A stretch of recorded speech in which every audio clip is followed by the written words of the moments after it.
The next item was amendment to the Social Security Act to include the coverage to and from work. I made clear that, as I've said before, government believes that there is justice in the case being made by the B.N.T.U. and by others. This is something that the joint unions had raised with government some time ago. The NTUCB is very much interested in, and so I believe that it is something that government will do.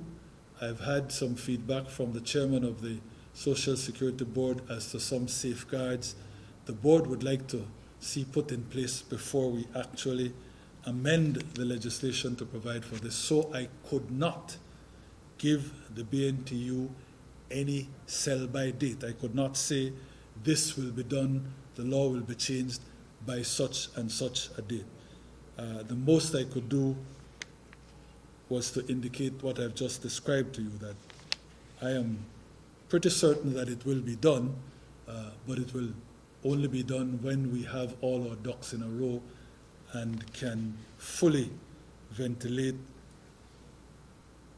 discuss, agree with the proposals from the SSB board as to what will accompany the change in legislation to provide for these new injury benefits for all persons insured under this scheme, under the SSB scheme.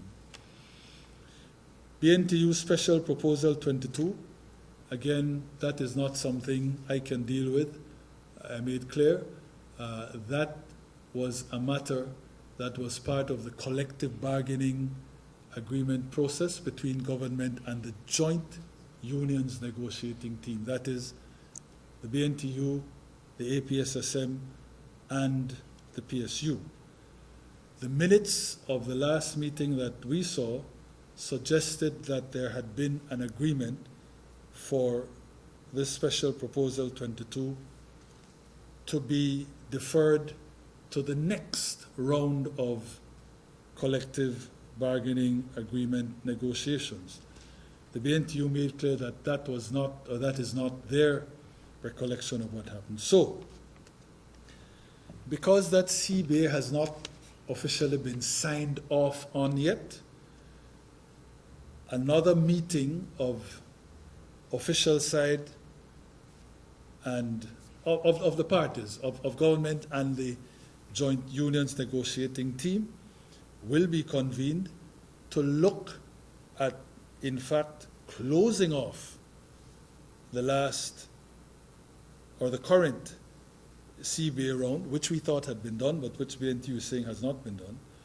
So that mechanism will be reconvened to look at closing off the CBA, and in the course of discussing that closure, they will naturally have to discuss as well the Special Proposal 22. So it's not something that I can or am prepared to handle. That must be sent back to this framework involving the joint unions negotiating team.